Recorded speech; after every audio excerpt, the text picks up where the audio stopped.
Welcome to the launch of the report Harnessing Mission Governance to Achieve National Climate Targets. Thank you for all for joining around the globe. My name is Piret Tenoris. I'm the lead of government innovation at the OECD's Observatory Public Sector Innovation, and we have been very hard at work with our Mission Action Lab colleagues from SDI and DCD looking into net zero policies around the world. And as part of this work, we have analyzed the climate mitigation reports of 15 countries to look at how they fit our mission governance structure. Where are the blind spots, where are the gaps, and how these efforts can be actually strengthened. So during today's webinar, we will discuss with high-level roundtable participants what are the current goals in climate mitigation, what are the challenges, and how actually mission governance can be embedded in these structures.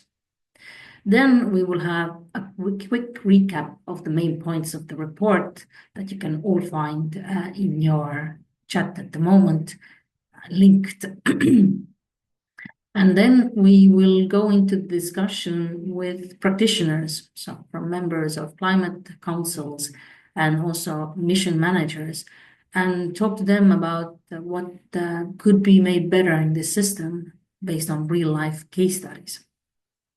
So first of all, let me introduce you to our first high-level roundtable that will consist of 4 different panelists. First of all, we have Elsa Kilichowski, who is the director of the Governance Directorate.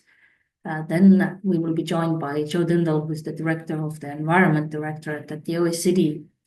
And we're very happy that also Jens Lungaard, the Deputy Director of Science, Technology and Innovation from the OECD, is joining us. All of these directors are now crossing silos to tackle the issue of climate change together.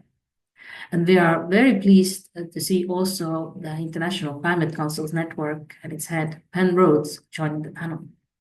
So if you don't know that the International Climate Council's network is a network comprising of different climate councils around the globe.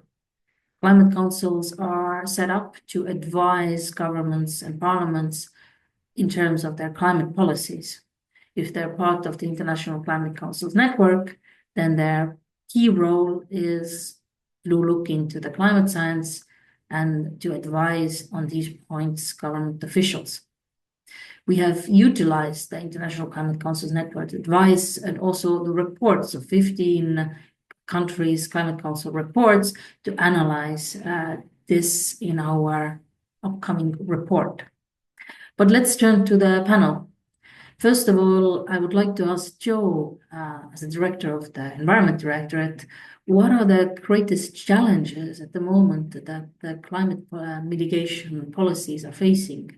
What do you see based on your work?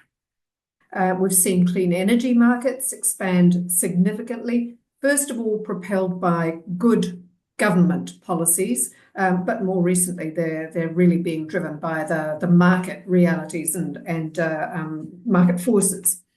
And last year alone, it's worth remembering that global investment in renewables and low carbon technologies reached $2 trillion, and that was double the amount spent on fossil fuels. We've also seen that around 40 countries have successfully decoupled emissions from GDP growth, and that's been really demonstrating that climate action does not come at the cost of economic expansion. So that's the good news. But at the same time, it's become clear recently that this momentum for climate action is at not inconsiderable risk. We've seen that the pace of climate policy adoption and the strengthening of climate policies has slowed. You referred, Elsa, to the Climate Action Monitor, and that showed that this policy adoption and stringency had slowed to only 1 to 2% per year, and that's down from a level of 10% annually in previous years. We've seen slower global growth.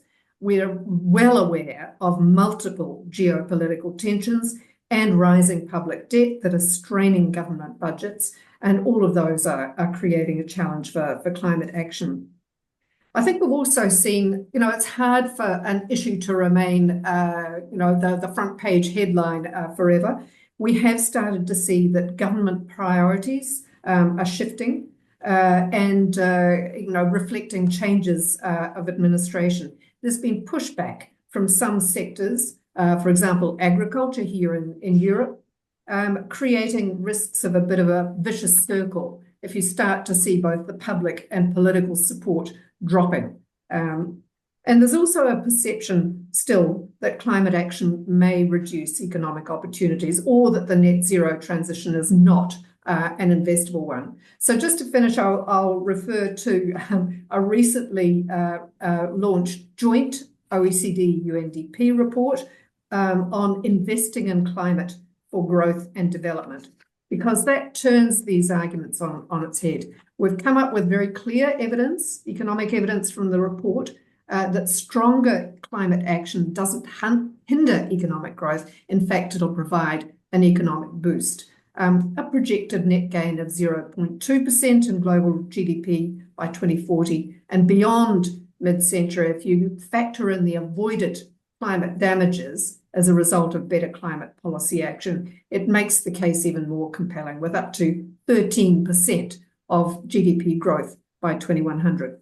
But it's really important, when we come back to the mission-oriented approach, to recognise that this doesn't happen by itself. It needs the climate action, the policies and the nationally determined contributions to be integrated across core government ministries. They need to be aligned with national development strategies. You have to engage early with the private sector to give policy certainty for the years ahead. Financial institutions have to be strengthened, and last and by no means least, you have to ensure that there is a people-centred, just transition. And to achieve all of that, I think a mission-oriented approach is definitely needed. Thank you so much, Jo. As Jo has made the case that climate change, climate mitigation doesn't hinder economic development, is a good point to switch to innovation and technology. So, Jens, what do you see as challenges in this space? Well, let me start with a bit of optimism. Innovation has fueled significant progress in the past 20 years, not just in the number of papers or patents, but in products we use. Prices of batteries, solar, wind power have all come down rapidly. Innovation will also be essential in the future. In energy, the IEA estimates that about 35% of the necessary reduction in CO2 emissions by 2050 will come from technologies not yet commercially available. And in areas like food and the bioeconomy, there's even more to do to develop new solutions for net zero. There's also positive signs in investment for green startups, which has increased significantly since the mid-2010s. A new STI publication on measuring science and innovation for sustainable growth will be launched before the summer, with detailed statistics on green innovation. This will include the effects of strategies and policies that steer and coordinate green innovation, which is exactly what missions aim to do. So stay tuned for that. Of course, there are challenges. And our data show that despite progress, the current pace of innovation is insufficient to meet carbon neutrality goals. For instance, climate-related patent filings have decreased as a share of all patenting over the past decade. That's ironic, isn't it? Looking inside the innovation black box, the situation is even more remarkable. Our studies show that current efforts are focusing on incremental innovation and the deployment of existing technologies rather than on R&D to bring about entirely new technologies. So in a nutshell, innovation is not a silver bullet, but it will be a key driver of net zero when combined with complementary changes in skills, infrastructure, regulations, mobility patterns, and so on. SDI policies are essential to drive progress, but they need to be improved. We need innovation policies that are integrated into broader climate commitments, with mission-oriented approaches playing a key role. Thank you so much.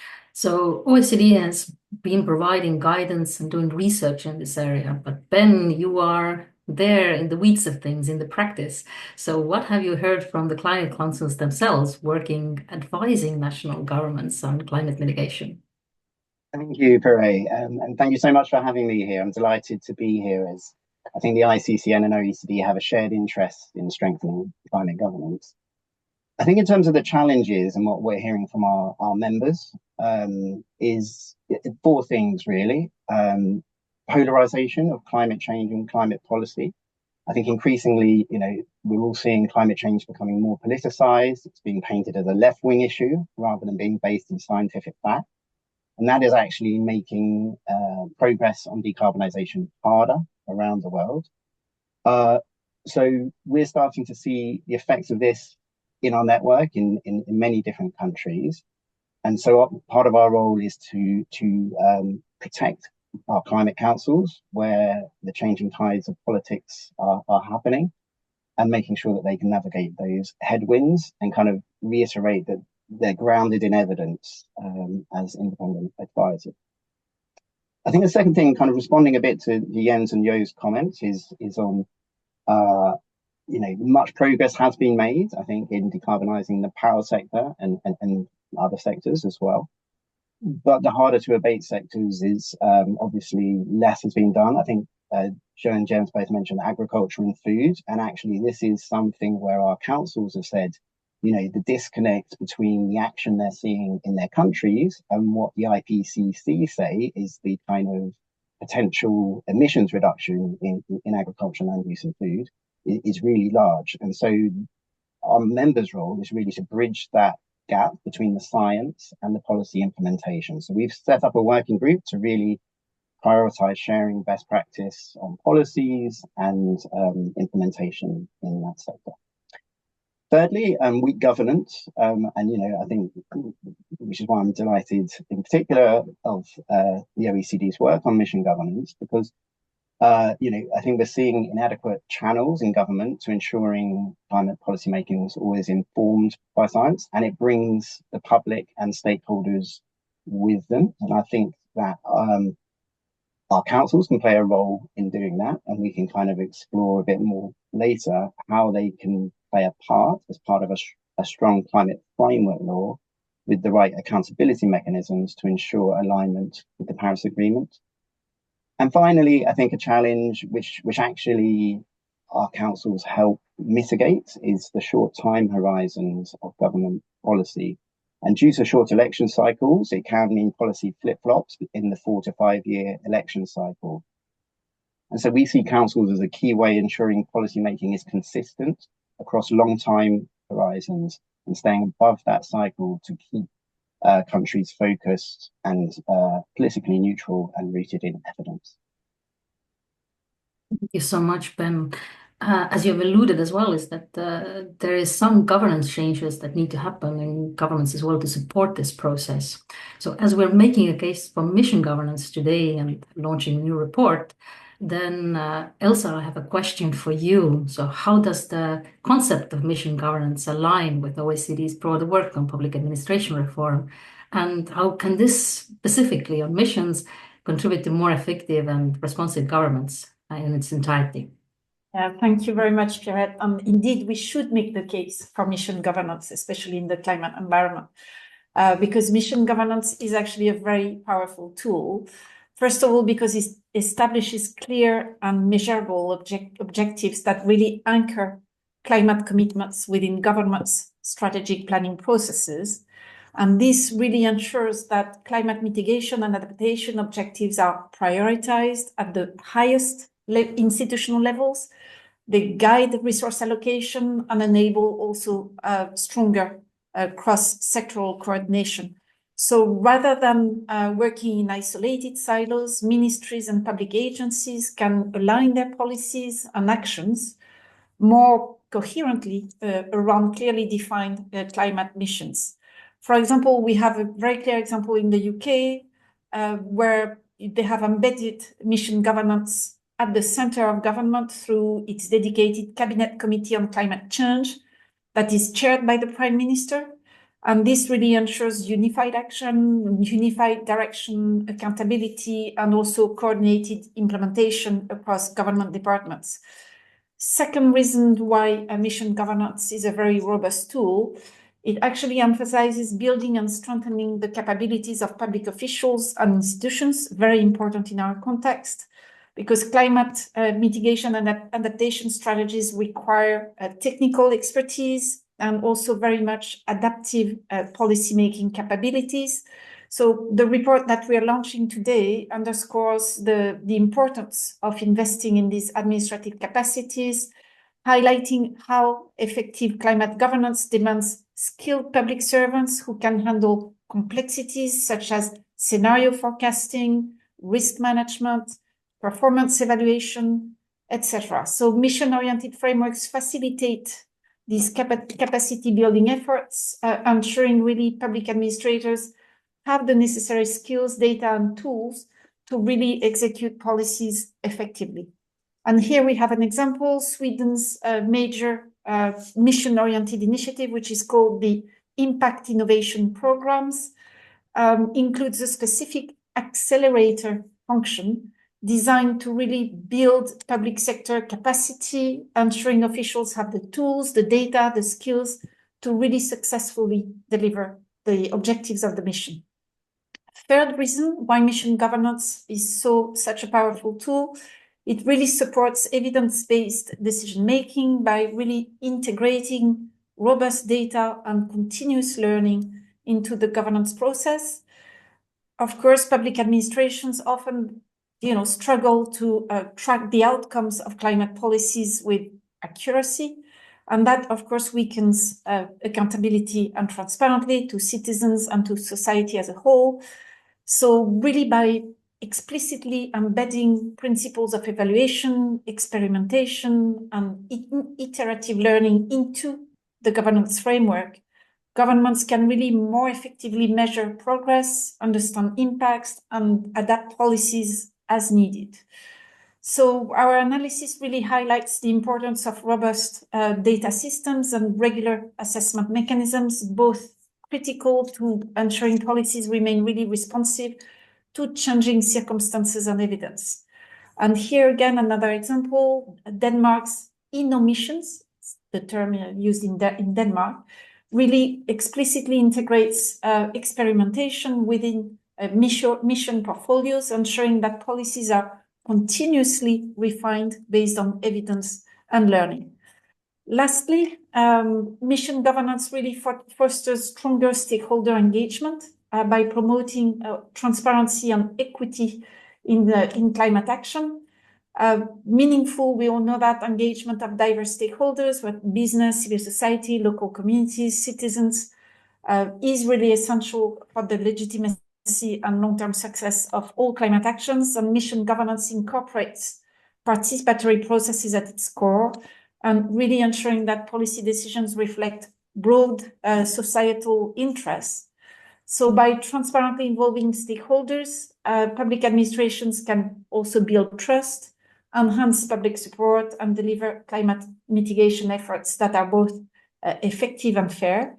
And here we have, for example, the New Zealand Climate Change Commission, which has recently prioritized improving stakeholder engagement, explicitly emphasizing the importance of enabling greater societal contributions to achieving net zero emissions.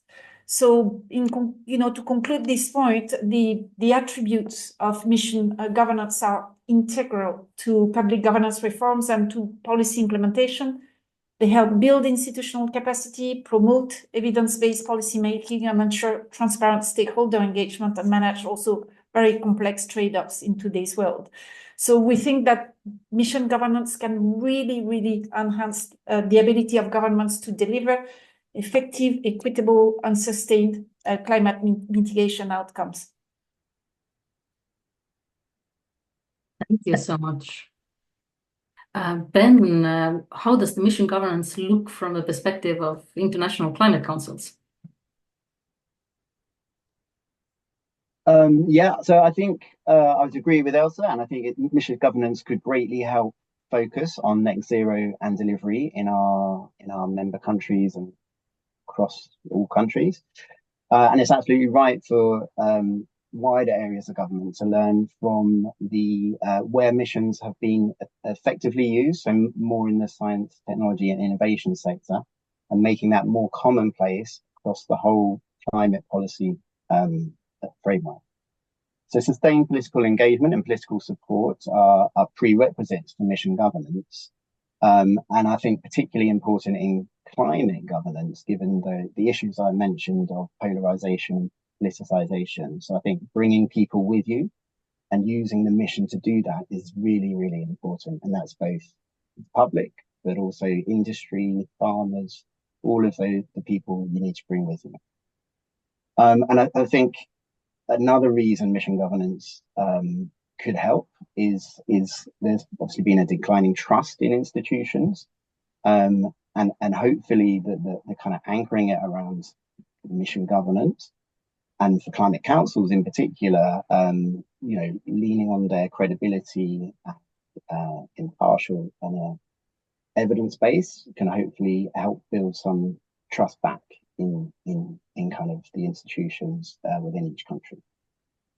I would say from overall, the governments need to lead the missions, with councils playing a supporting role depending on their remit and the wider governance around them. So I'll touch on a couple of examples. I think the report talks about anchoring missions in a high level body at the centre of government. Sometimes this might be the Climate Council in a country. So some of them can play that coordination role and anchoring role. So in South Africa, the Presidential Climate Change Commission is chaired by the President. And I know that in France, the Haut Conseil pour le Climat advises directly into the Prime Minister's office. But sometimes the councils can be one step removed. So I think just working out how do climate councils play the best role given their remit in mission governance. And also, I think you mentioned the UK example. That is an interesting one. I wouldn't say they've fully kind of embraced the mission approach, but we can see definite elements of it within the structure. So the ministerial committee you mentioned. There's also the sub-sector targets. So the UK's Clean Power Mission by 2030, which I know is a case study in the report. And then on top of that, you have the UK Climate Change Committee, so one of our members, who act as advisors on the targets and pathways and progress. So they all play a role in achieving mission of net zero. So I hope that gives a bit of a sense of how it looks from a climate council perspective. Perfect. Thank you so much. Joe, over to you. Climate space has really seen various challenge-based programs and the targets and variety of different initiatives. What, in your opinion, are the key challenges and opportunities to actually going with a mission governance principle approach to climate change?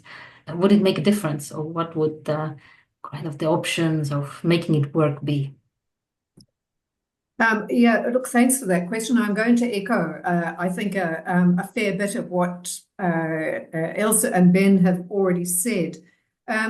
We know that if you want to change systems, it requires a truly interdisciplinary and collaborative approach. We know that climate change is a huge issue. It's economy-wide. So it means that multiple agencies are implicated, but many governments really aren't equipped for this kind of radical collaboration. And that's where I think a mission-oriented approach can really be extremely useful. One of the challenges we've seen for a long time is with the current governance structure is a perception that climate policy is the sole responsibility of the climate people. Rather than being a cross-cutting whole of government endeavour. And of course, often those climate people are off to one side, and their ministers don't tend to rank highly in a cabinet system. We also see that public consultation and engagement, and Elsa, I think, has already referred to this, is often underdone, and the impacts on communities are not well planned for. And if that happens, you really risk the kind of backlash, resistance, and negative impacts on our vulnerable communities. Some of the other challenges, I think, are capacity constraints at the local level in coordinating across departments, very narrow KPIs, siloed budgets, and all of those can hinder collaboration and potentially lead to actions that really head off in contradictory directions. And just one quick example is the transport sector. If you look at solutions that rely solely on transitioning to electric vehicles, for example, that doesn't necessarily solve all your problems. You're still going to have traffic congestion and other negative benefits. Instead of looking more broadly at investing, for example, in improved public transport and active forms of mobility. And over the last couple of years, we've been working with the Dublin City Council, building up their capacity for taking a mission-oriented approach in the implementation of the city's climate action plan. And that's really fostering increased coordination and bringing in new actors. I think we're seeing a pilot project, a multidisciplinary team that's got a concrete challenge to convert one of Dublin's neighbourhoods into a child-friendly and climate-neutral area. I think just to close off, that what we've done is developed a process in the Environment Directorate to help governments design transformative policy packages.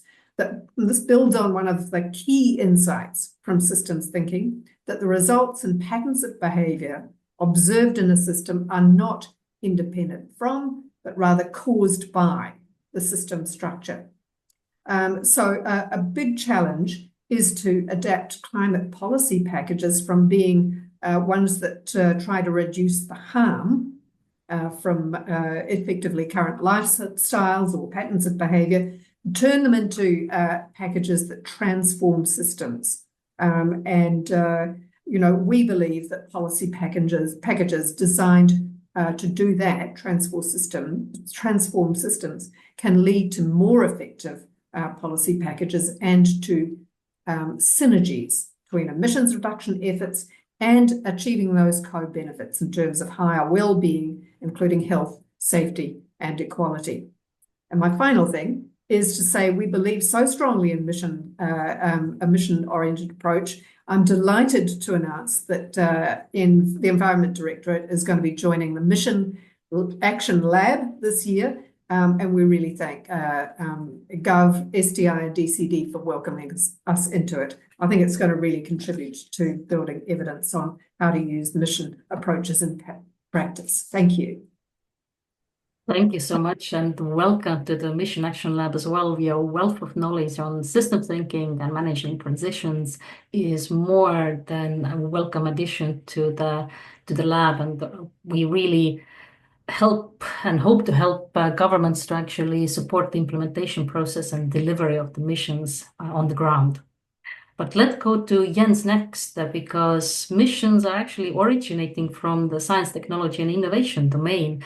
And of course, everybody knows the origin of the moon missions. So we didn't want to get to the halfway of the moon. We wanted to go there and come back as well. So why can't we do the same for climate mitigation? So how can STI missions, strategies, and policies best integrate with overall climate and sectoral strategic frameworks and deliver on this change? Well, the first generation of missions, you mentioned the moon projects. There was also the Manhattan Project during World War II, and the Apollo program, super important in the 60s. They focused on scientific and technological breakthroughs, primarily in defense and space.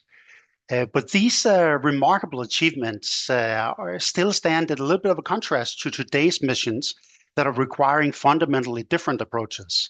Instead of targeting a single breakthrough, they must drive systemic transformations across entire socio-technical systems. These transformations extend beyond developing new technologies and products. It also involves enhancing the skills to produce or operate them, and building associated infrastructures, electric vehicles, hydrogen, It also involves shaping users' behaviors and values, adapting business models, for example, towards circular economy, and transforming regulations. Now, achieving this requires aligning STI policies with education, agriculture, transport, water, energy, and other policy areas.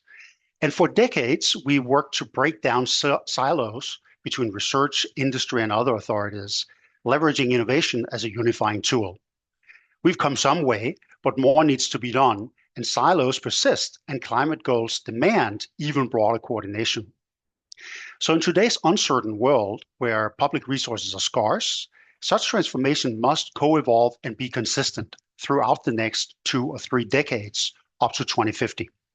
Addressing this challenge requires more than just the invisible hand of the economy or a top-down state intervention. It calls for bottom-up experimentation and discovery.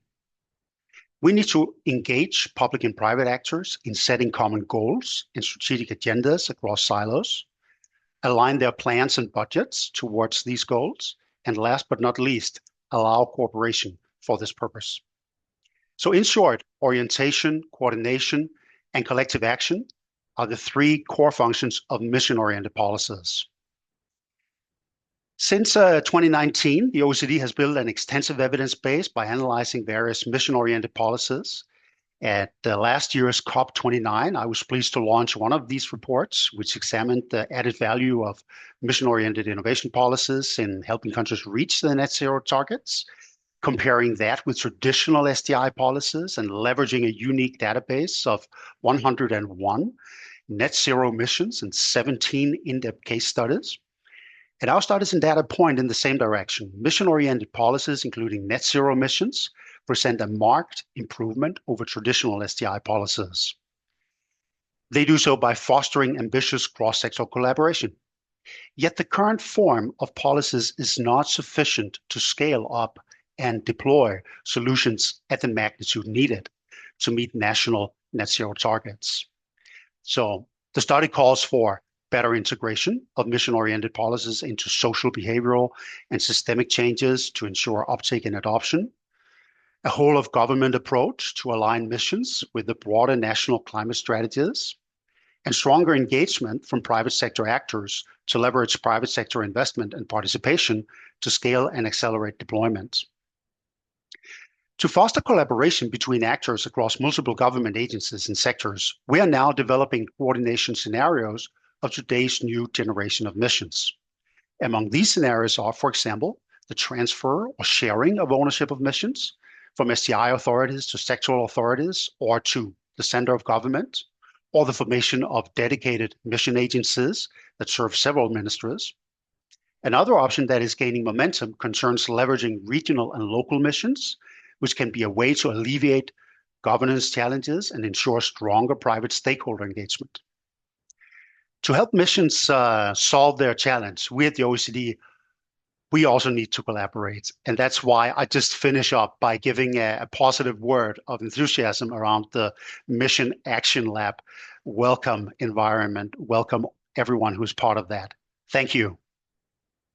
Thank you so much, Chen. Indeed, you have highlighted that climate mitigation and climate change is a challenge that requires societal transformation.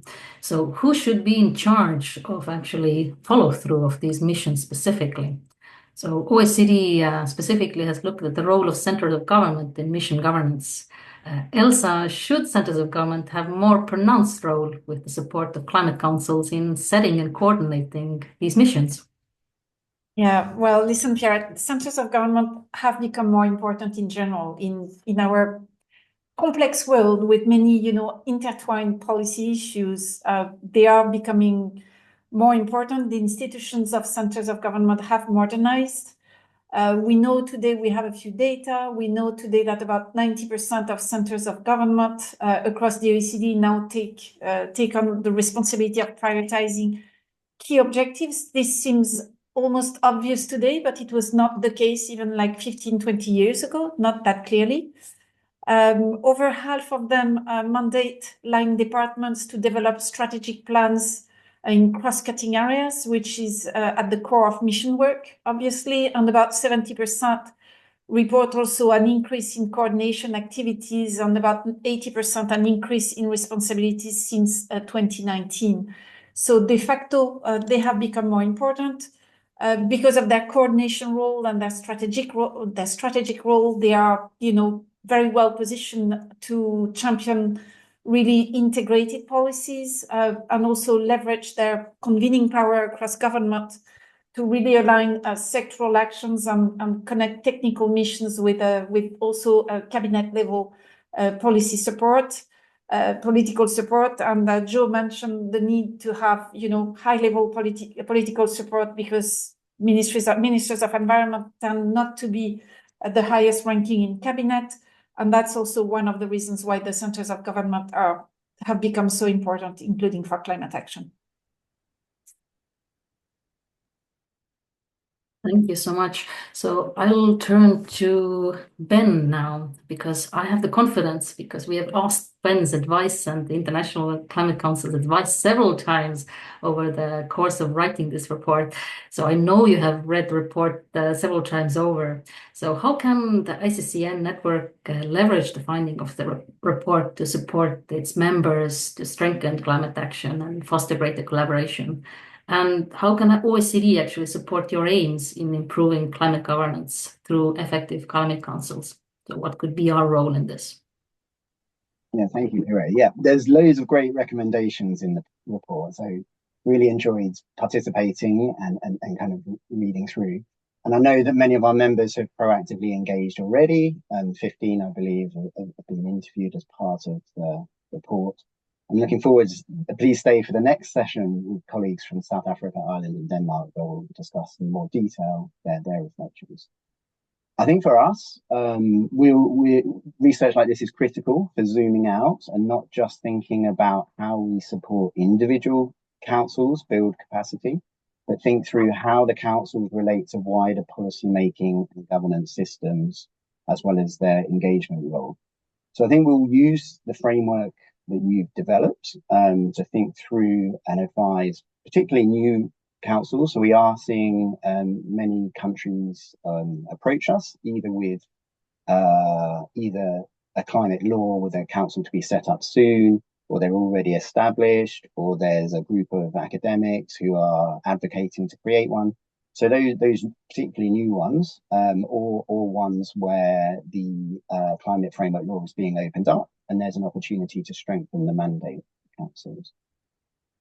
I think I'll in the next session talk through a few examples, but in particular looking at the anchoring and kind of where climate councils are anchors to centres of government, or if they're not, what can they do to advise those centres of government as well as ministries of environment?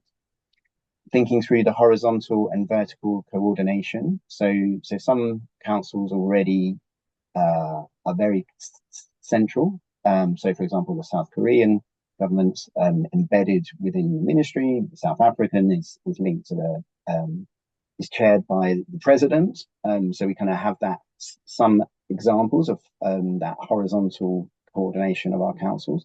The vertical coordination, we are exploring subnational climate councils. And I think this is really important so that it's the target set at a national level can actually be delivered and implemented at a subnational level with the right advice. So that's something we're opening up our membership, or proposing to open membership to subnational level as well as national level. And I think there's interesting things on innovation and experimentation and what can our councils do within their remit in that space, which we can discuss next. So we're going to share these findings with all our members and then use that to provide tailored support to members taking account of their local country context. And I think we see OECD as a really powerful partner to supercharging our work because of your deep policy and governance expertise.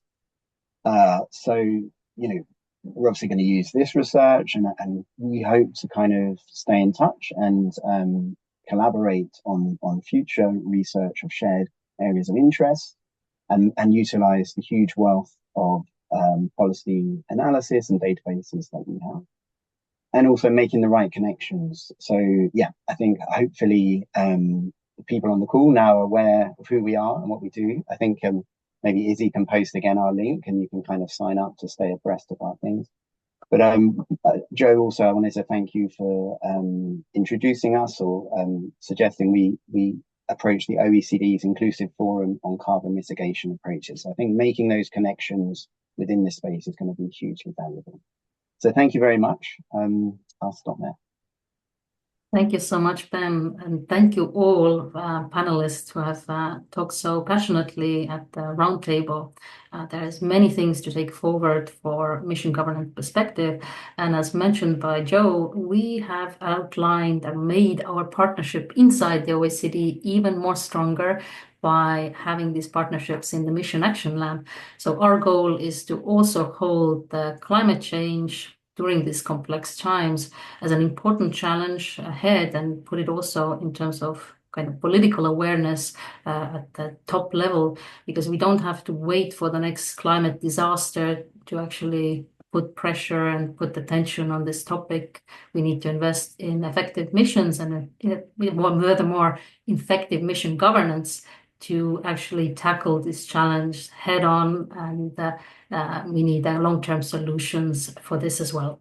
So thank you all for the roundtable participants. We're going on to the next section, and now we can also ask for your input from the audience themselves. So please stay with us. I'm handing over the floor for a second to David, and then I will come back and introduce the findings of the report.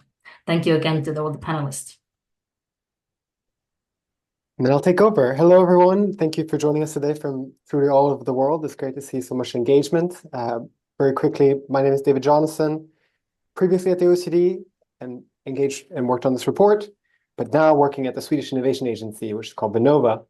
And I just want to say this engagement here before, we saw representatives from 3 different directorates at the OECD. Not always the case. I think that's sort of this holistic mission approach in practice. So really great to see this sort of coming across these different sectors. In this next section here, we will proceed to a quick overview of the report by Perrette, our moderator from this last segment, before hearing some direct reflections from Ben at the National Climate Council Network, more specifically about the report rather than the broad questions here that we're engaging with. But first, we'll take the opportunity to gather some input from you, dear listeners, to also harness some of the energy from the chat. As you'll hear from Perrette very shortly, the report builds on the assessments of 15 countries and the climate councils of these countries. And so this has been really invaluable materia and really thoughtful materia that the report builds on. And so this here is a bit of an opportunity to give a little bit back to the climate councils by harnessing your collective intelligence, dear audience, to address a question from the ICCN and the climate councils. And this questions that you'll see on your screen here in a second is, how can climate councils spur societal engagement with and support for climate action? So this is a free-form answer. You could put in a couple of words, you could put in one keyword, or you could put in a couple of sentences. Well, you'll have about 3 minutes because we want you to listen very closely to Perrette's presentation of the report. And this will just be a quick teaser. This is a pretty substantial report, but hopefully it will make you interested in actually going in and digging in some of the details in the document. So feel free to open up to write down a couple sentences and submit them when you feel ready. I'll now hand back to Perrette, Dr. Perrette Tonneritz. You'll get a quick introduction because you didn't get one here as a panelist previously. But Perrette is a senior manager, project manager at the OECD and the innovation lead at the Observatory of Public Sector Innovation, OPSI. And she both coordinates OPSI's work on interdisciplinary innovation and is the co-founder of this cross-directorate Mission Action Lab that is now getting yet another directorate member here shortly. Dr. Tonneritz holds a PhD and an MA from Caltech and a master from KU Leuven in policy innovation and technology governance. So Perrette, with that, the floor is yours. Thank you so much, David.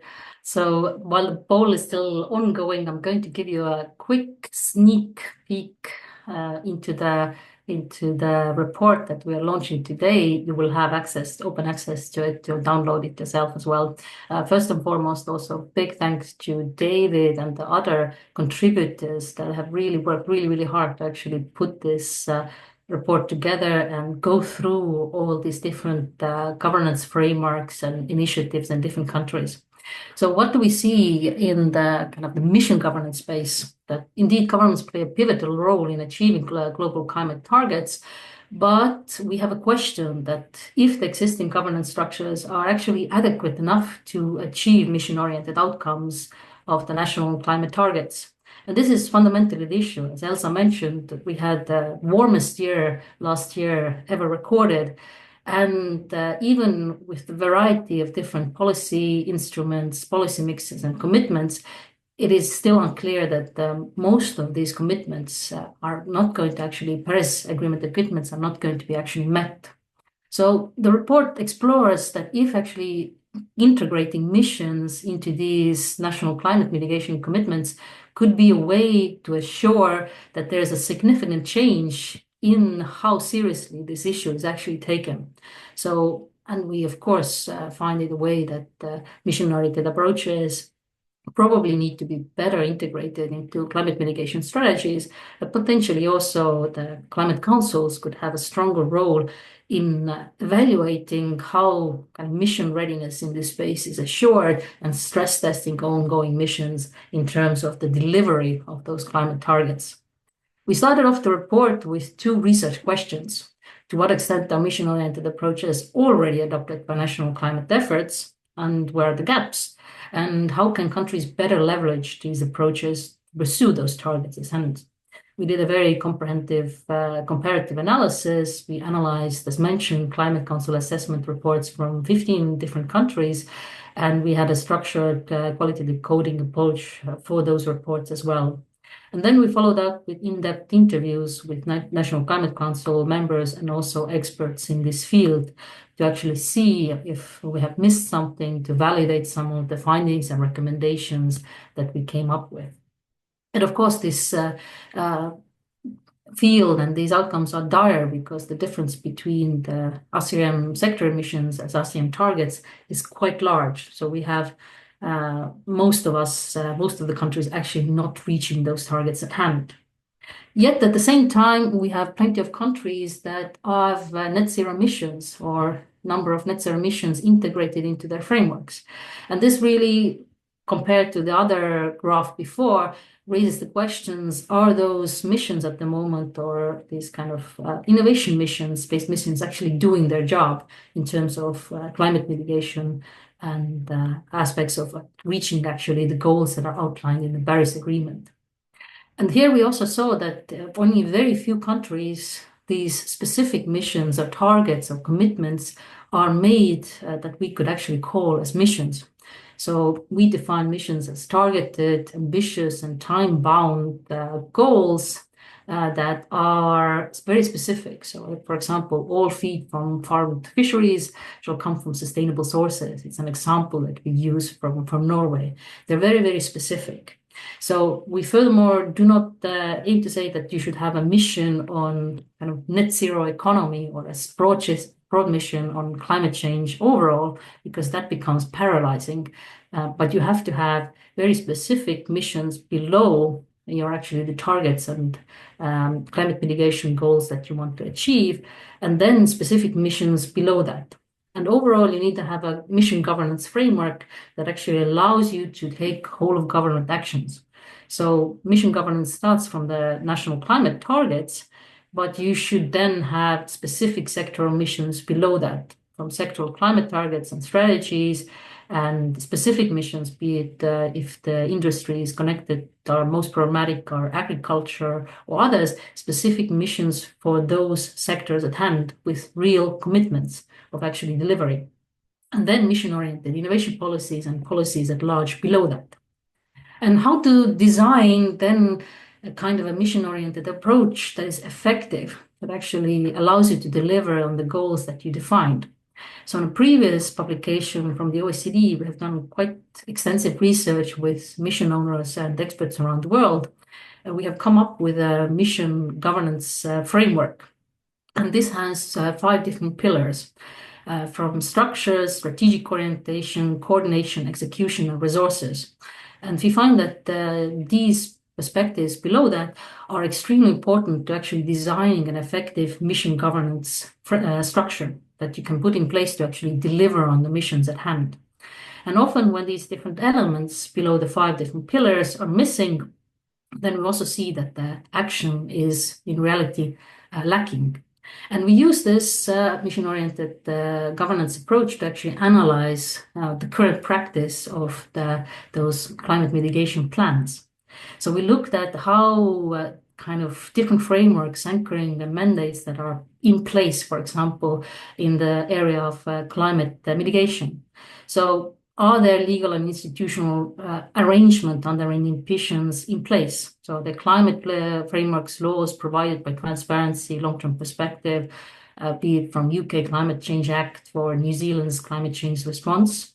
Or do we have responsibles for those high-level bodies that are responsible for climate action? So UK Cabinet Committee of Climate Change or French's General Secretariat for Ecological Planning.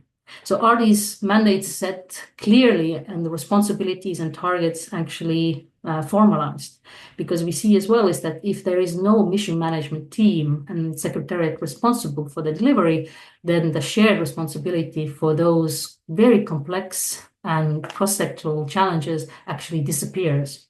So the minister or the prime minister has to have someone to call to say, how are we proceeding on this? Are we actually on timeline to delivering on those missions at hand?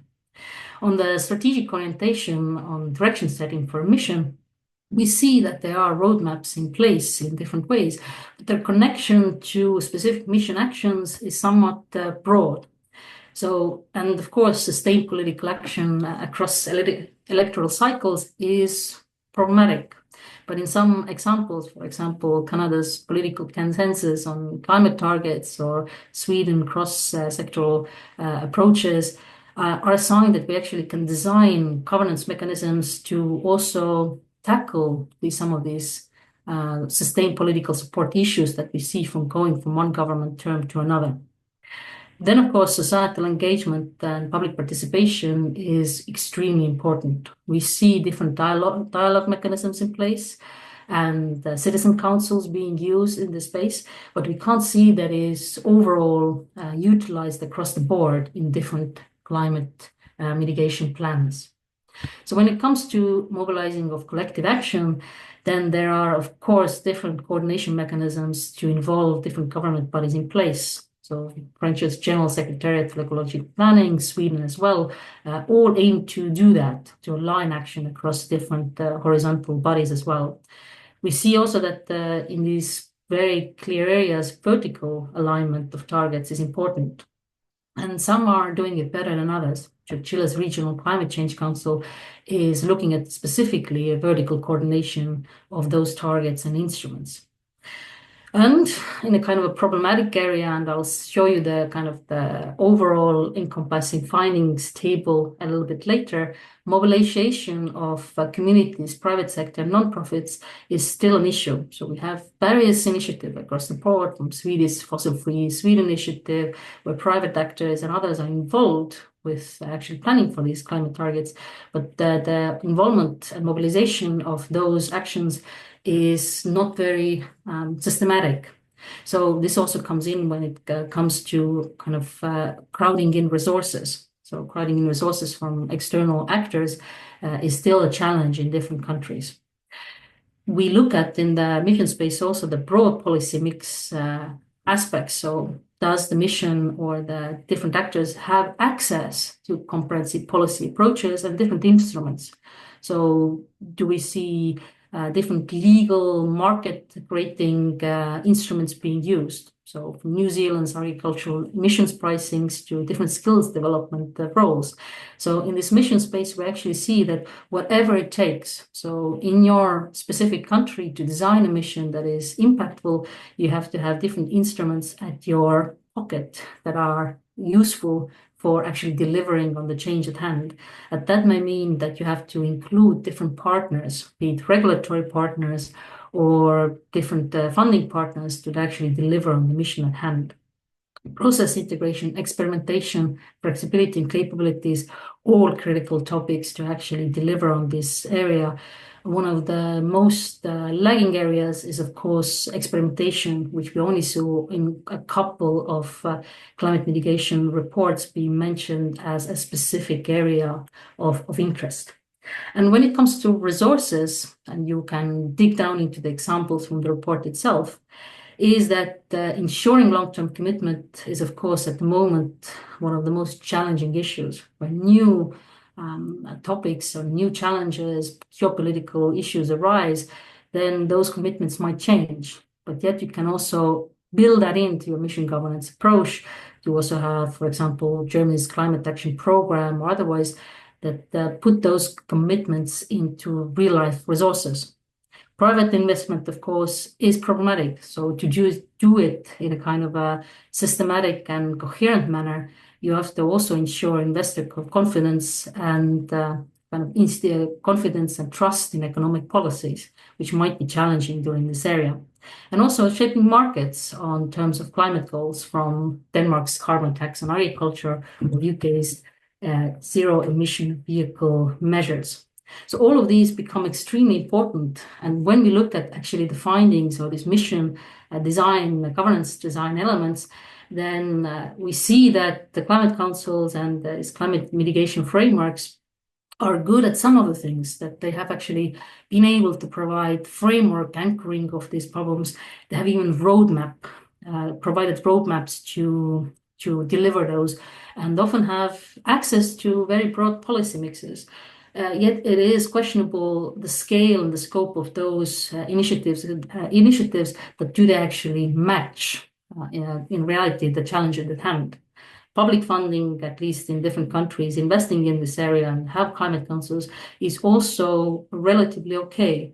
But when it comes to private investments, experimentation, mobilization, and these very pesky coordination actions and process integration actions, then things become actually difficult. Then it's actually in this kind of framework of governance, it would be even difficult to deliver on the missions at hand. So this might be also reason why these very specific net zero missions that are innovation oriented have a difficult time in their respective countries to actually deliver for this change.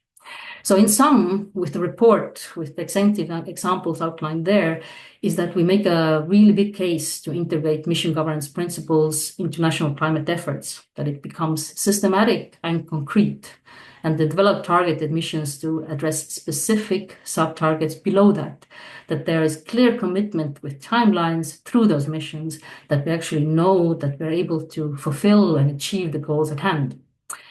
These, through also mission governance, we can also enable and strengthen political support and societal engagement in these, so we don't have to go from a wave of one climate crisis to another to kind of ride the waves of different support times for these areas, because the issue of climate change and climate mitigation will remain with us for a very long time.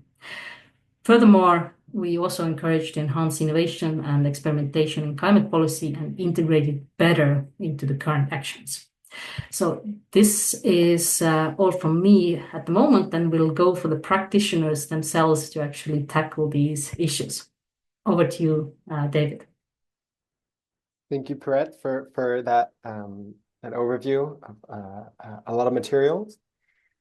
We have now a second quick poll for you listeners, which is really an attempt to put the mission governance principles and the framework that Perrette just shared into practice. So a little bit of a practice run, and also building on the previous question related to the climate councils. So you should, at any moment here, see this multiple choice question, which looks again at the role of climate councils to see what they can do to ensure adequate mission governance to meet national climate targets. And then you'll recognize these different headlines from the framework that Perrette presented, with structures, orientation, coordination, execution, and resources. So this is a little bit of a chance for us, again, mind your collective intelligence to see where this community feels like the most important role for the climate councils lies. So you should have about 2-3 minutes for this one as well.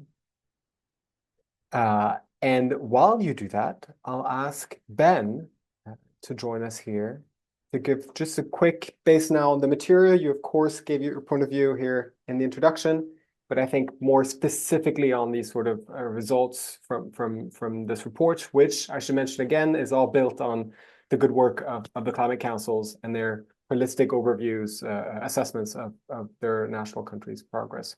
So Ben, do you have any immediate thoughts or Yes. perspectives? No, thank you. No, really enjoyed reading the report. And I think the governance framework, the mission governance framework, really helps us think through how systems should be designed to solve the existential threats of climate change and think through, as well as consolidating the problem, encouraging collaboration, iteration, and dealing with complexity. And I think this is really important now. You know, we're seeing this year the updated NDCs. And it's really important that these set the ambition, but they go beyond that, not just setting targets, but setting out pathways in each country and creating that framework for how they'll be delivered. So I think in terms of the report itself, I mean, as we kind of discussed, I think key role for climate councils is providing that assessment progress against targets, and providing forward-looking advice on how to get on track for long-term targets and advising policies and sectoral pathways. I think it's the government's role really to create the missions, and then kind of within, depending on the remit of each council, their specific role may differ. So I think the anchoring, for example, ideally that should be at the centre of government, within a central ministry. Sometimes this can also be the climate councils themselves, but oftentimes they're slightly outside and sit independent as advisors. So there may be other appropriate central agencies to undertake some of the roles within the mission governance framework. I know we have Lebo from South Africa, I think, who can talk about how the Presidential Climate Commission could, fit there. The coordination, horizontally and vertically, I think horizontally, many councils do that, and I think that's something at a national level we're keen to encourage, but obviously it depends how far removed they are from government. And the vertically, as I say, I think with our focus on subnational, we hopefully can do so.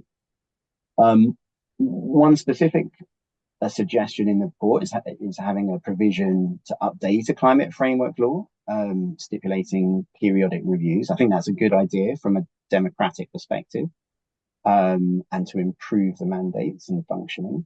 But it does also open up risk of watering down climate targets, and so needs kind of careful planning with everybody.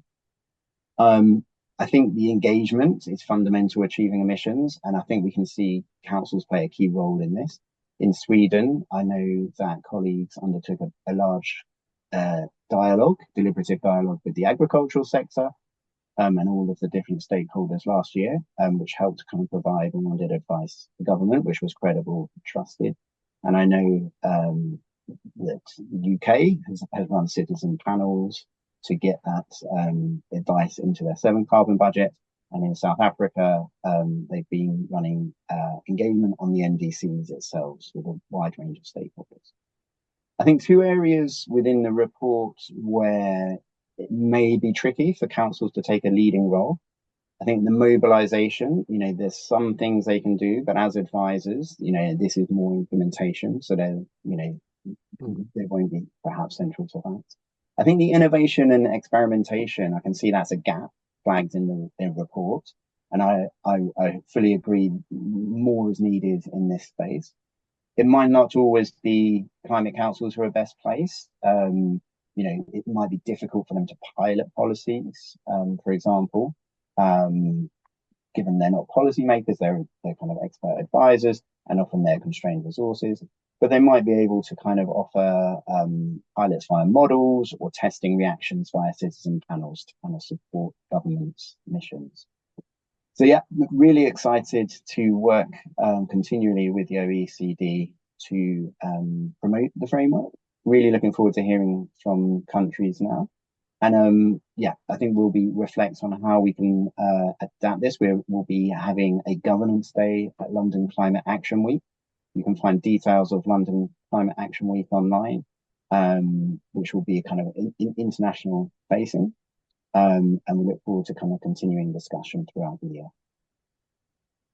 Great, thank you a lot for that, Ben.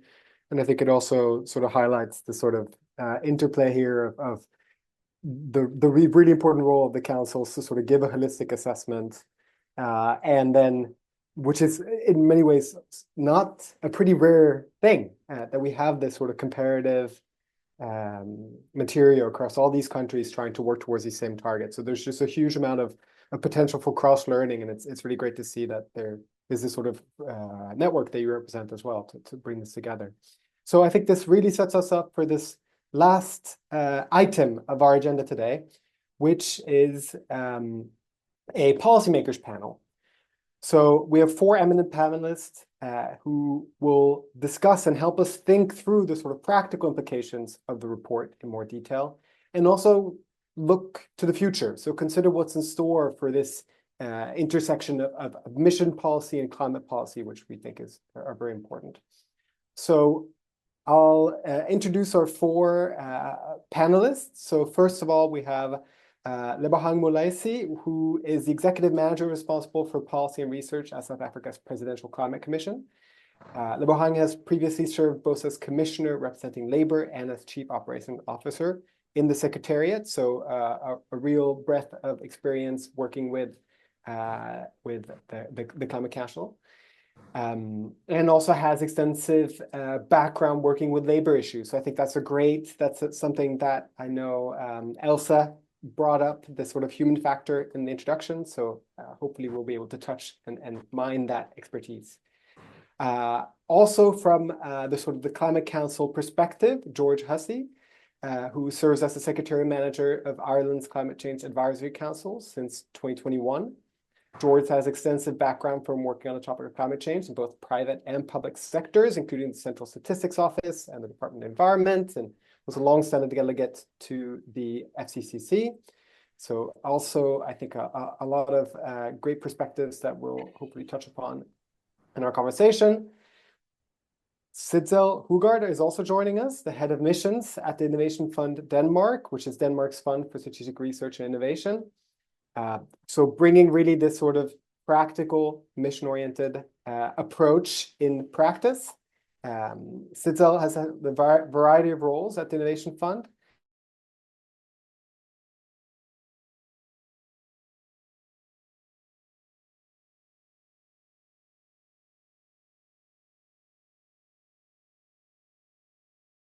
This report as an example of successfully linking national climate targets to specific mission initiatives. So hopefully we'll hear more about that.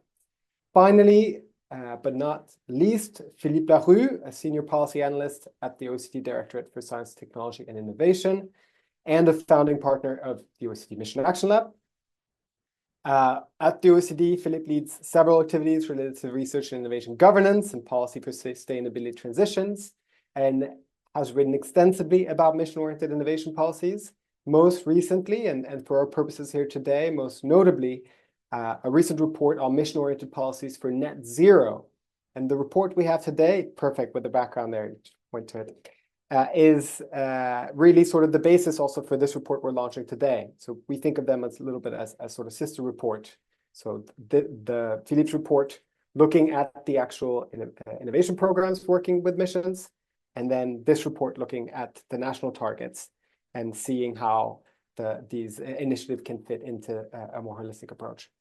Philippe holds a PhD in economics from Bordeaux University and has previously acted as director of the French office of Technopolis Group prior to joining the OECD in 2011. So there a lot of evaluation expertise as well that we might touch upon. So thank you all 4 of you for being here today to share your perspectives. Again, I think you have all these different complementary points of views that we'll try to make the most of. But building on the sort of Climate Council perspective that we keep coming back to, that Ben touched upon, I'd like to start with your perspective here, George and Lebohang. The work that you've been doing at your respective Climate Councils should maybe help you sort of address one of the core ideas of this report, which is that thinking of these national climate targets or the NDCs as missions can sort of help unlock a different approach to this and might lead to different outcomes. This is a very leading question here, but I'd be very curious to hear both of your point of views. First of all, if we're, barking up the wrong tree, but also how specifically you can see this sort of mission view, this mission lens on the work towards the climate targets in your specific countries can help. I don't know, Lebohang, if you'd like to start. Yeah, sure, David, and thanks for the invitation. So my name is Lebohang Molaisi. I'm from the Presidential Climate Commission here in South Africa. Our Climate Commission is chaired by the President himself, and our Deputy Chair is Dr. Crispin Noble. So because we're located in the office of the President, this was done on purpose to kind of adopt this type of missions approach, right? And the establishment of the Presidential Climate Commission happened before the South Africa's Climate Change Act was promulgated.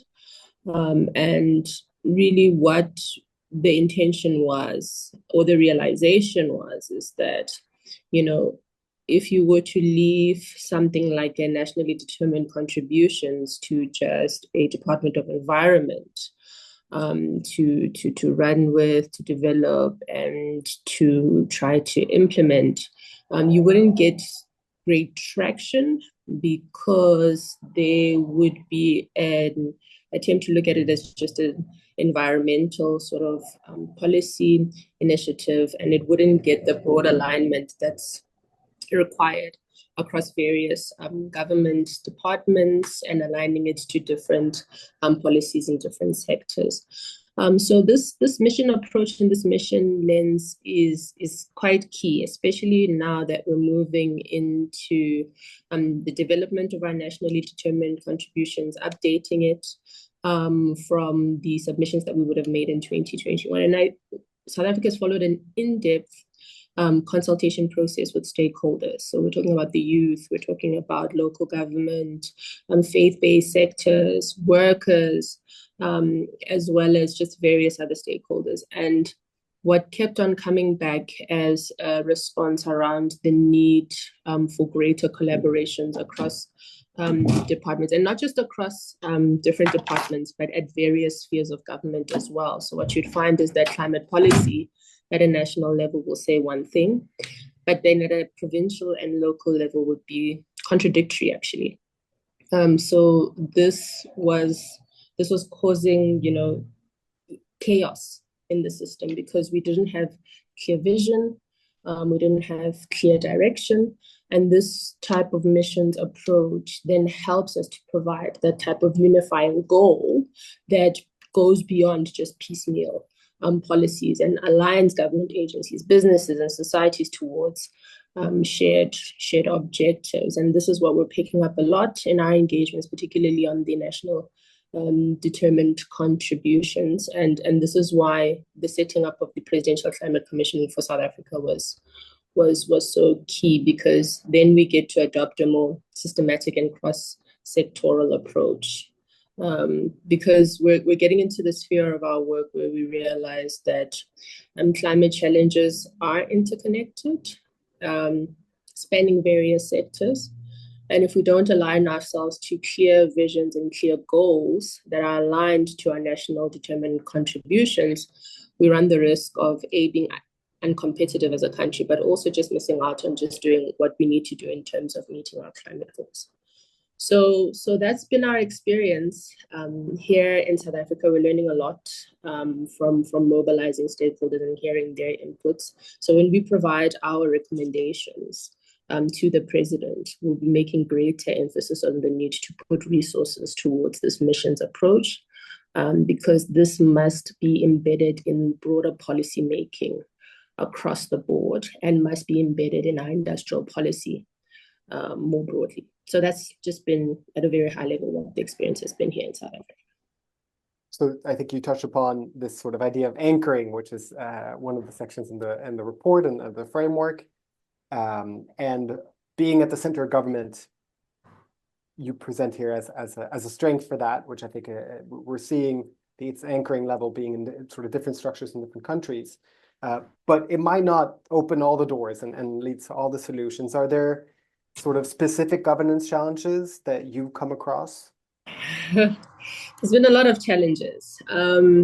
I think we must accept the fact, and what we've said as the Presidential Climate Commission, that this updated NDC provides us, particularly in the South African case, with an opportunity to really reset our industrial relations and reset our economy in order to align to our NDC commitments. So change is what changes. It's scary to a lot of people. So that's probably been a huge hindrance. And even though we've worked on important things such as the Just Energy Transition investment plans, as well as the nationally determined plan, one of the things that have been a hurdle, I think, has been implementation being slow. And this is due to bureaucratic inefficiencies. And even though you seek at a high level, at the level of the presidency, to drive better coordination, sometimes the bureaucratic processes impede that type of progress. However, more mechanisms are required to strengthen interagency coordination and collaboration, as well as strengthening the work of the Presidential Climate Commissions, but also to have some sort of mechanisms to oversee climate policy implementation. So MNE for climate policy implementation with clear mandates, I think, is really, really important. And this is one of the subsets within the Presidential Climate Commission. As what has been said earlier, there are a lot of political and institutional barriers along the road. We're dealing with energy here. It's highly politically contested. It's a contentious issue. And depending on how close you are to an election cycle, you find yourself right in the middle of the storm. And also navigating what has been the geopolitics around climate, as well as what happens in that space, has also made things a bit difficult. So we went to NDC consultations right when the US had pulled out of the Paris Agreement. So we're sitting with people in an emerging economy who have a serious codependence. And they're asking us, why should we? So also dealing with those becomes a barrier sometimes. But I think centering the conversation around the opportunities is very important. And centering these around just common benefit for people in our society has been what we've really anchored our message on. Coal dependence in our electricity system has been another impediment. Over 80% of our electricity is from coal. So it's embedded in our energy complex. It's embedded in our industrial relations and our industrial policy. So trying to roll that back has been really difficult. But I think a lot of things have happened that have helped us to move things forward. So accelerating our power utilities, unbundling and improving governance, while ensuring that just transition strategies are there to support workers and communities, have helped us to drive the message around a possible shift towards more renewable energy, as well as meeting our climate targets. That's great. I think the sort of consistency part of the puzzle, which is core to the idea of emission, it's long term, but is, I think, in practice, a big challenge, and the current geopolitical context points to that even more. George, you're sitting in a bit of a different context in the Climate Change Advisory Council in Ireland. So first of all, if we go back to that question, does framing the national climate target as a mission sort of change anything? Do you think that's sort of already sort of the case? And do you see any specific governance challenge that this sort of framing could help highlight potentially?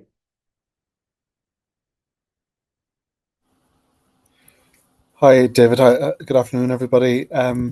firstly, just thank you very much for asking me to speak this afternoon.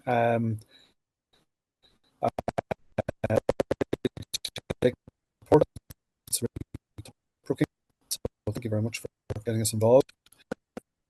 Excuse me. When I was invited first, I was a little bit put off by the idea of the mission orientation.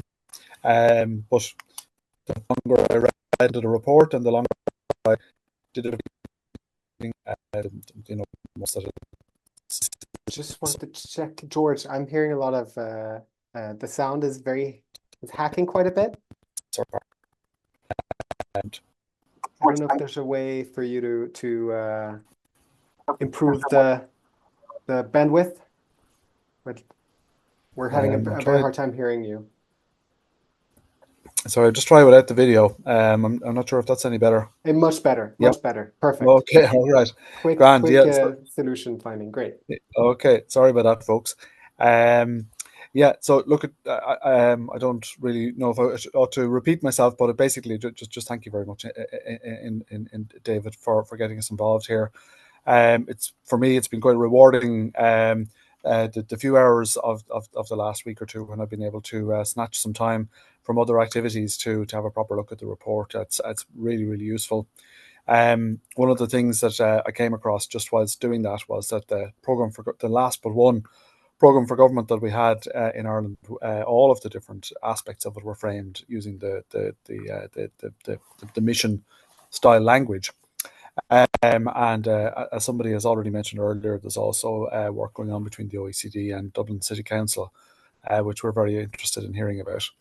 In terms of its framing, I think it's clearly a very good idea, but there needs to be really good clarity around the objectives.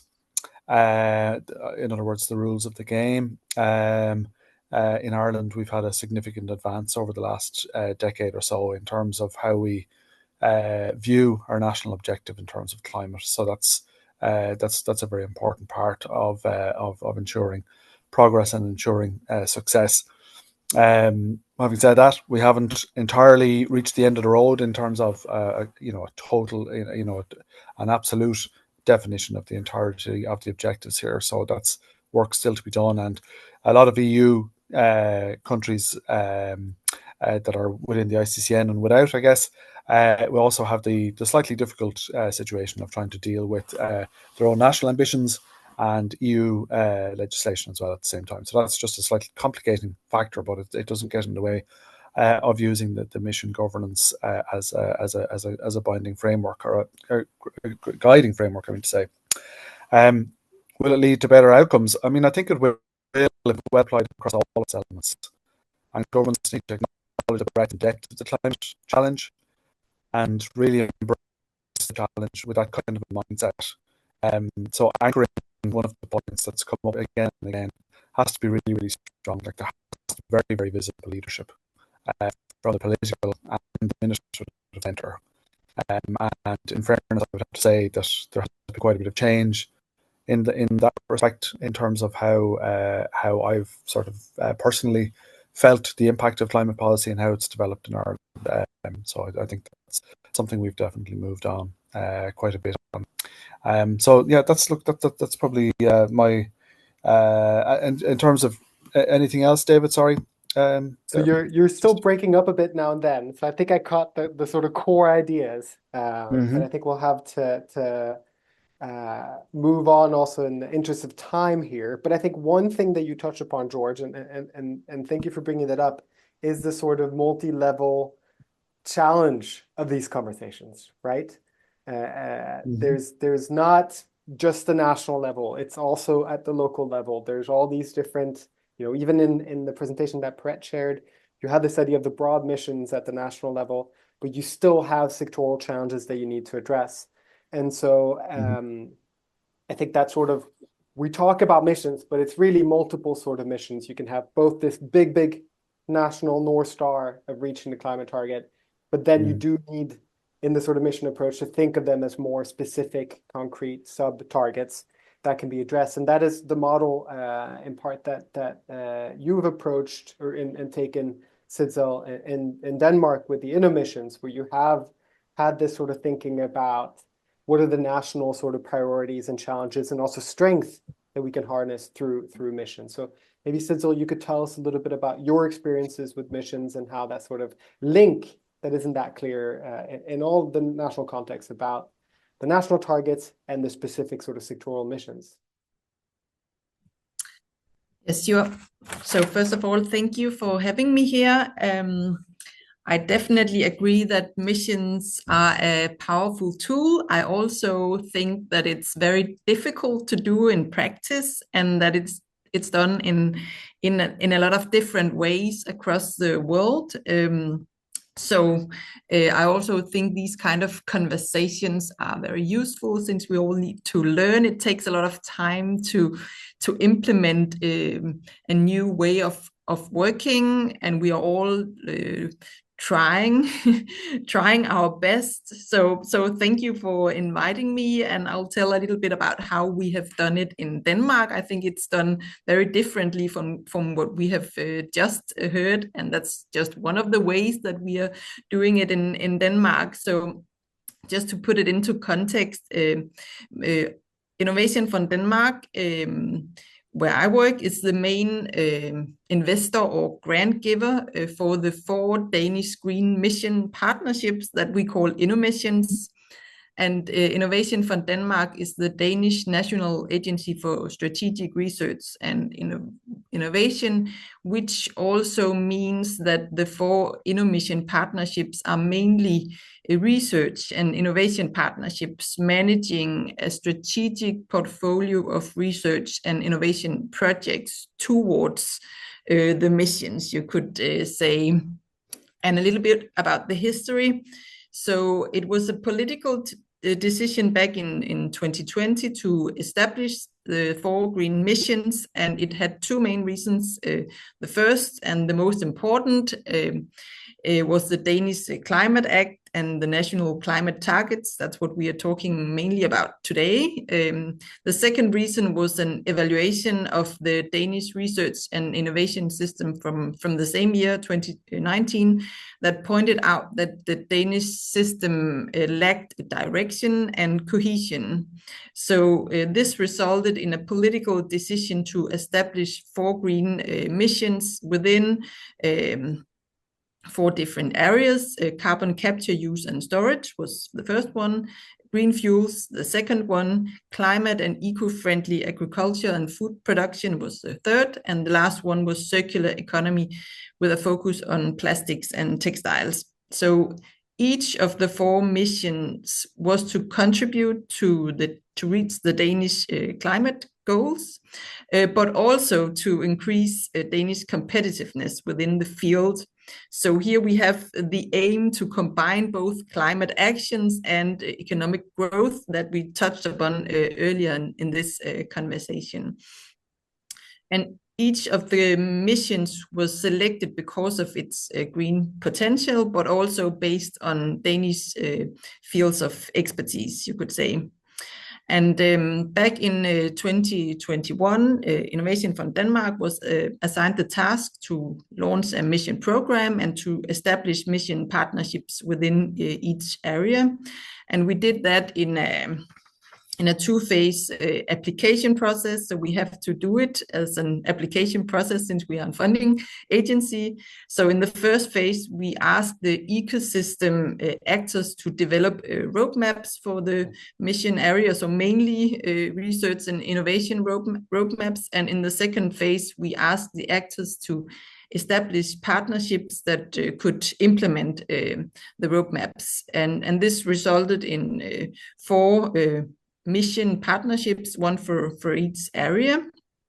And then just to give you an idea about the size, so Innovation Fund Denmark, since the establishment of the missions, has received funding for the missions each year. So up until now, Denmark has invested around 2 billion Danish kroner, that is around 250 million euros in the 4 mission partnerships. Yeah, so that was a short version of the history. And so to sort of the theme here of governance. I'm trying to bring it back to this idea of governance here. And here in this case, you've been working proactively with sort of innovation programs, missions, which Philippe, I'm sure we'll get to in a bit. But what have you learned then about, they're still like trying to take this mission-oriented, this broad approach for these sectoral targets. What have you learned about sort of securing like adequate governance structures that allow these programs to take a mission-oriented approach? Yeah. So first of all, they are mainly, as I said before, research and innovation partnerships or missions, which also mean that the link to the government is actually quite weak. They were established by a political decision, but and it has just been reaffirmed with the new strategy from last year. So there is a political commitment behind the missions, but it's mainly anchored in Innovation from Denmark. Yeah, so in a sense, there are both the missions and the mission partnerships, and we implement the mission partnerships, but it's not quite clear what the missions are apart from the mission partnerships. So the link to the government is a challenge, you could say. Looking at the mission partnerships, I think what we achieved was to gather the ecosystem across the, if not the quadruple helix, so at least different actors from across big companies, small and medium-sized companies, research and educational institutions. They are partners in the partnership, and they collaborate in these specific research and innovation projects that are part of the portfolio that is again answering or implementing the roadmap, and the idea is that the partnership collects strategic learnings from the different projects and use that learnings to make new strategic decisions about the project portfolio. But in looking at the governance of the partnership, there are also some challenges. So the Danish mission partnerships, they were established by political decisions, as I mentioned before, but they are driven from the bottom up by the partners themselves, and that of course gives some challenges. And I think there is a difficult balance between ensuring commitments from the partners, but also to maintaining decision-making capacity in a clear direction, because all of these partners also come in with their own private interests. So it can be a bit of a difference to keep them on track. Like in the interest of time, and also because I think you touched upon so many of Philippe's sort of keywords almost, like that sort of link to government and making sure that it's a two-way street, a little bit of information to make sure sort of progress towards a mission, and bringing that feedback loop, I think is something that Philippe has written about extensively. So I'm going to turn to you, Philippe. And I think that the sort of guiding question here I have for you, based on what Sissel just explained about this Danish case, is how do we see that these MOIPs, the mission-oriented innovation policies for net zero, how can they better contribute to these national climate targets? Thank you. Thank you very much, Gov, Mission Action Lab colleagues, for inviting me, and great to see you, David, on the other side of the mirror after having worked with you for the recent years. So indeed, so we Jens Lundgaard already told you a bit about the results of that study that we had and that we released last year at the end of the year. Our work on missions for net zero, which you can see here, I think.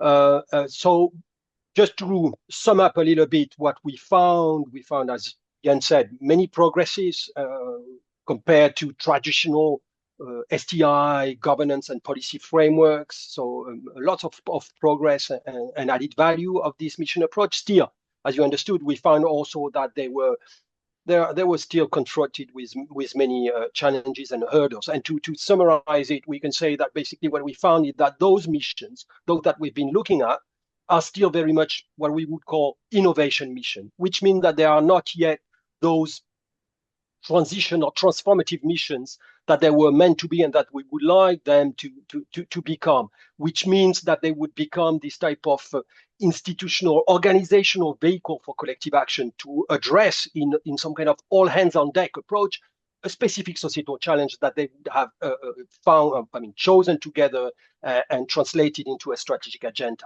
So this is what we have captured in this term of STI trap, the fact that those missions that the basic aim of mission is to go beyond the sectors and to really have a whole of government approach, a whole hands on deck approach.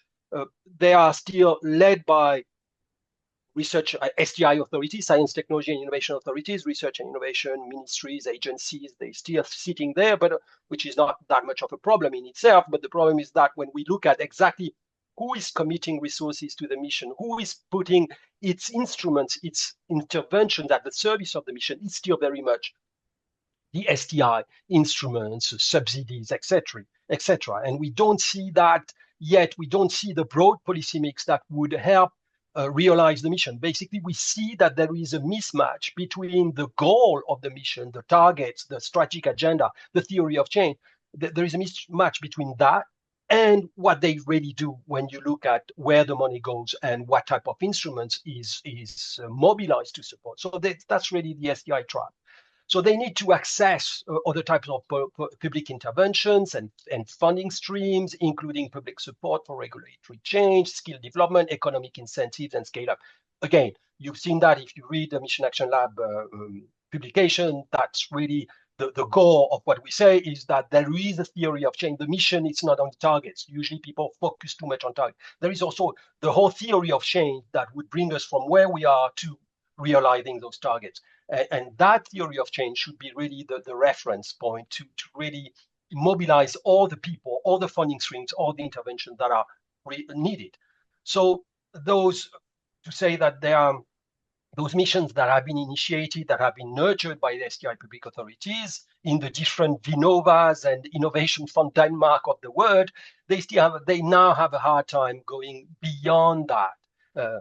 And so the question is how to get out of the trap, of course, and how far can they go, those missions? How broad can they be in different institutional configurations? Since they already mentioned that those missions come in very different shapes and forms, and they are different types that are very, very different. But there is a common idea and spirit and approach in those missions, of course. So Jens mentioned already 3 different scenarios that we have observed and developed for making missions real transition missions. And Jens already mentioned 3 of them. The first one, just to recall you, is this gradual broadening and strengthening of missions. So it means that mission would, from where they are now, by learning, by doing, they build trust, they improve, and they broaden, and they integrate better.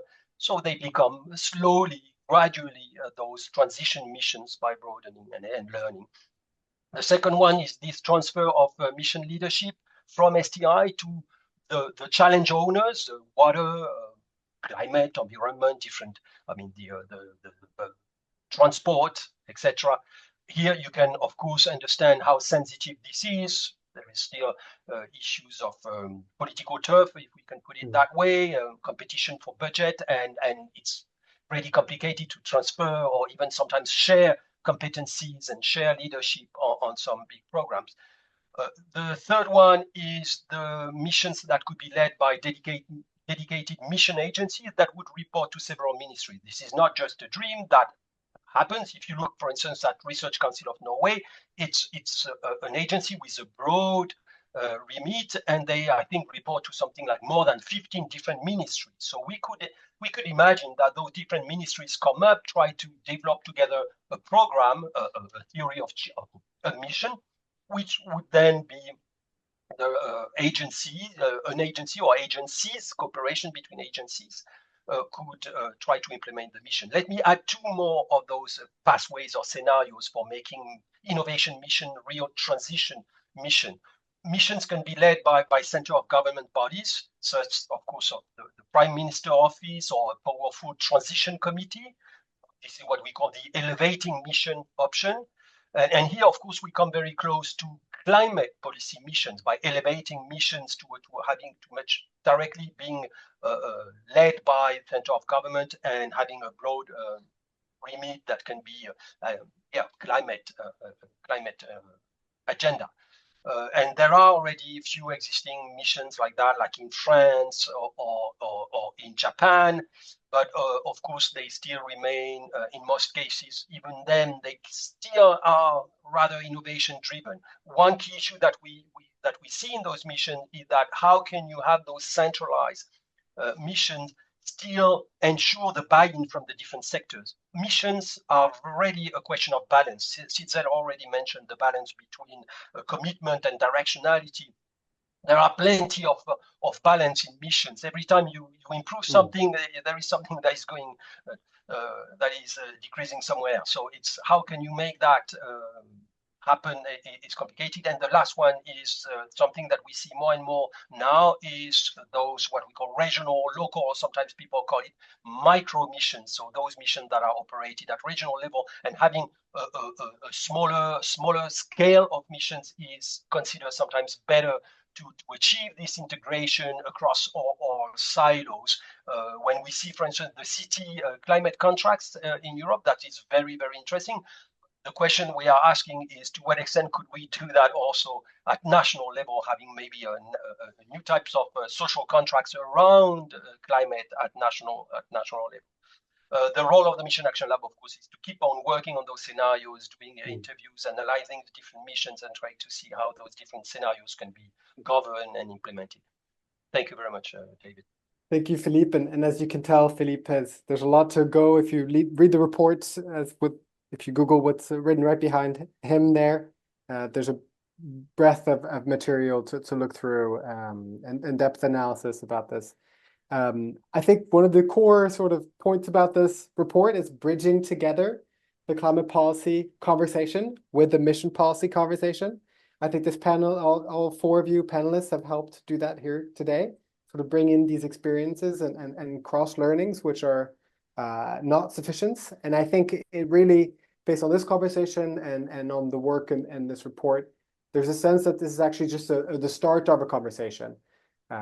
So there's a lot more to learn from each other and a lot of experience in the last 10 years of mission-oriented policies that can be applied and that can be expanded on. So hopefully this will be sort of the beginning of long-term conversations, just like the mission efforts that need to sort of go through multiple cycles over time. So with that, I really want to give a big thanks to all four of you. And I think there's a little bit of, since Philippe mentioned the Mission Action Lab, there is a community of practice around that that can be reached. I don't know if Brett wants to do a little bit of a marketing for it before we close. So thank you all. Thank you for the roundtable panelists and the panelists now for sharing their experience. We will shortly follow up with all the materials and also a kind of link or invitation to be part of our community of practice. The Mission Action Lab has a very active community of practice of more than 300 mission managers. So those who are actually dealing with implementing the missions. And we try to get together at least once a month to share practical examples about how to do these things in reality. So the Mission Action Lab aims to support mission implementation in real life, in practical, in real conditions from now on. And we will come back with more events and more disseminate through our activities. So thank you so much for joining us today, and we will hope to see you again soon. Have a great day.